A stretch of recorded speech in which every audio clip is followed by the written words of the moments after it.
Guys, I'm looking at page 420 right now, practice problem A, looking at lesson 99, uniform motion, but with unequal distances. Similar to a couple of lessons that we've done in the past that have been dealing with uniform motion, but in those, the distances have not been different, right? So this lesson's going to be just a little bit more difficult, but if you follow along, you guys will be just fine. So I'm going to go ahead and ask you to pause the video, get your books out, open to page 420, and we're going to read through practice problem A and kind of go through this. All right, I'm assuming you've gotten your book and you are reading along with me. At 5 a.m., Napoleon headed south from Waterloo at 4 kilometers per hour. So at 5 a.m., we've got Napoleon heading south at 4 kilometers per hour. At 7 a.m., Wellington headed south from Waterloo. Okay, so that's all we know really about him, right? Okay, so at 7 a.m., we've got Wellington heading south, but we don't know how fast he's going. We do know that he's going faster, right? Because it says if Wellington passed Napoleon and was 20 kilometers ahead. So we know that he passed Napoleon, and the distance that he was beyond Napoleon was 20 kilometers. Okay, so if Wellington passed Napoleon and was 20 kilometers ahead of Napoleon at 2 p.m. So this is at 2 p.m. This is at 2 p.m. How fast was Wellington traveling, right? So drawing a picture for these problems is super helpful. I know some of you don't really like to do that. You like to just try and think through it in your head. You like to look at this and say, hey, it's just a math problem. I can just figure it out, which I'm sure some of you can. But most of us, including myself, a guy who's got a degree in mathematics, I need to draw it out. I need to be able to visualize what's going on paper so that I can work it out. So what we're going to do is we're going to create a distance is equal to rate times time box. I'll make this just a little bit bigger here. Distance is equal to rate times time. I like to actually put rate and time, then distance, right? So we've got our rate, we've got our time, and I'm actually going to make this just a little bit different. Rate, time, distance, right? And we've got two people, Napoleon and Wellington.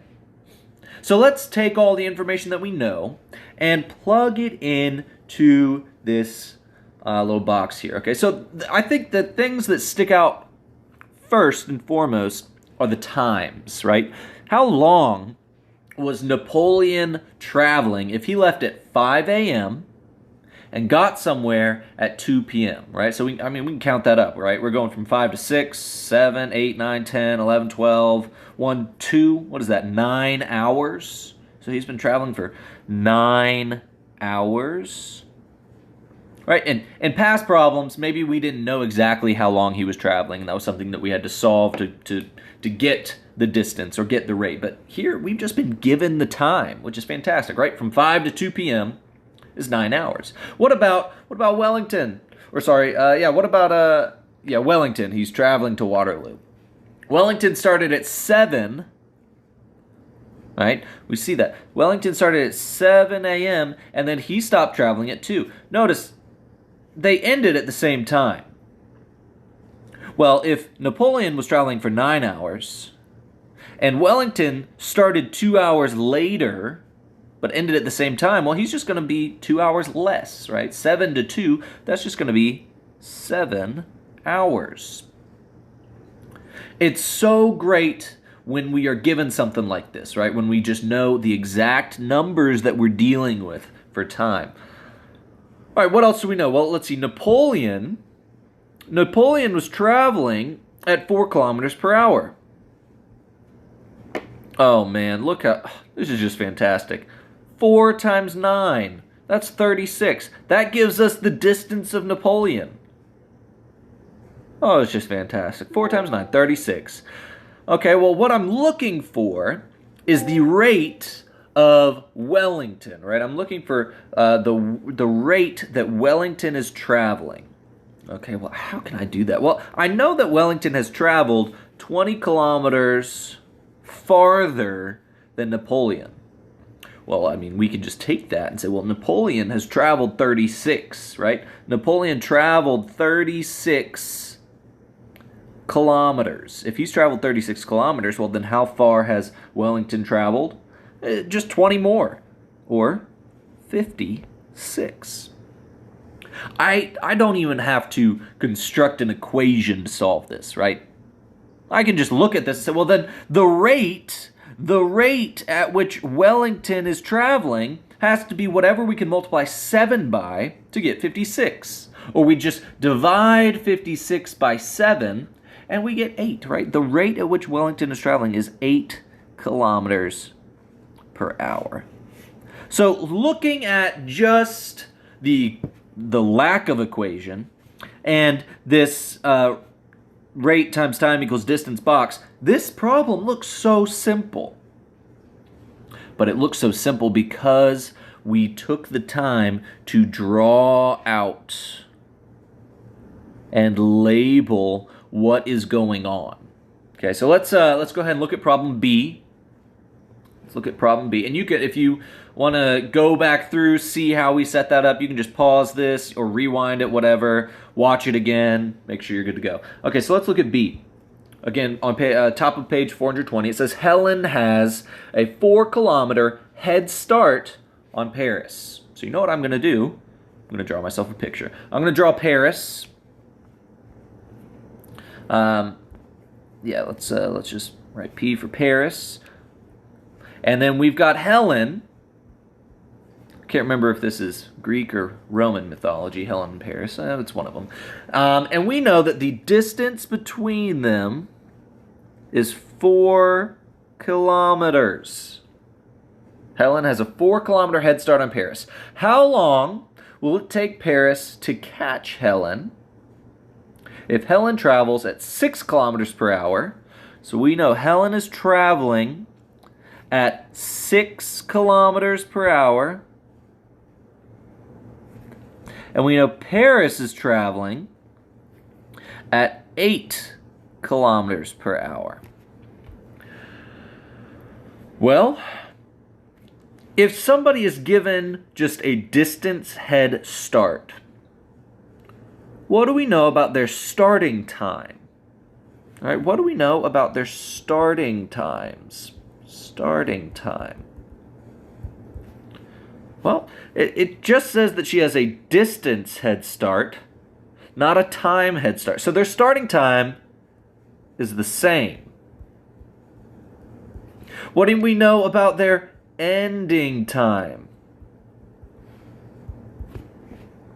Well, if it ends when Paris catches Helen, the ending time is the same. So we know that the total traveling time for both Helen and Paris are equal. We know that these times are equal, right? And it says, how long will it take Paris to catch Helen? Well, it's just going to be however long they are both moving.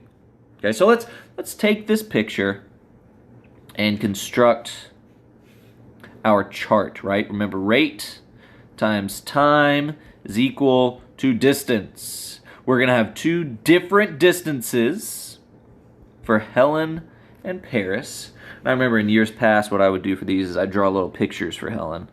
Draw a little girl, and then I'd draw a little guy here. You know, maybe give him a sword.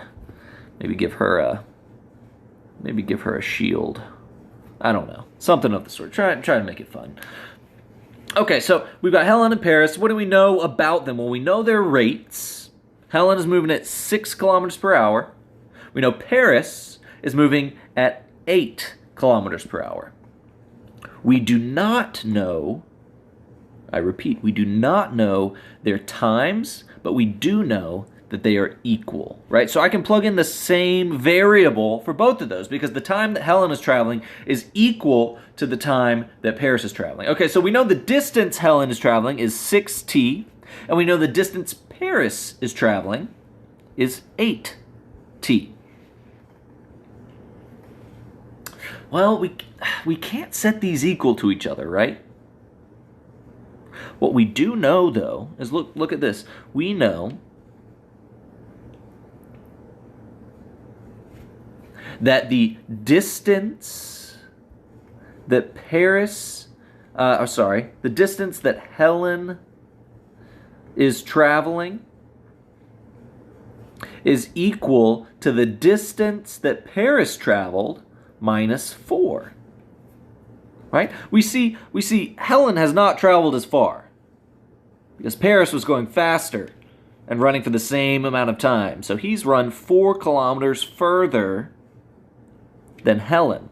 So we can write this out as, well, the distance Helen is traveling is equal to the distance that Paris has traveled minus 4 kilometers. Or we could write it as the distance that Paris traveled is equal to the distance Helen has traveled plus 4.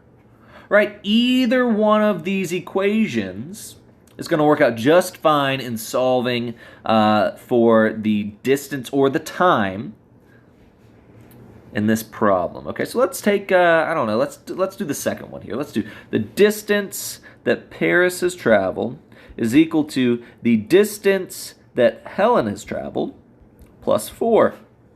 Subtract 6t from both sides, and we get 2t is equal to 4, or t is equal to 2. The time that they're traveling is 2 hours. It took 2 hours for Paris to catch Helen, right? And that's it. That's our answer. We're just asked to find how long will it take Paris to catch Helen? And that's it. That's the whole lesson. So you guys can rewind this, go back through these problems. Those are both the practice problems from this problem set. You just let me know if you got any questions. Happy to set up a Zoom conference, whatever it takes.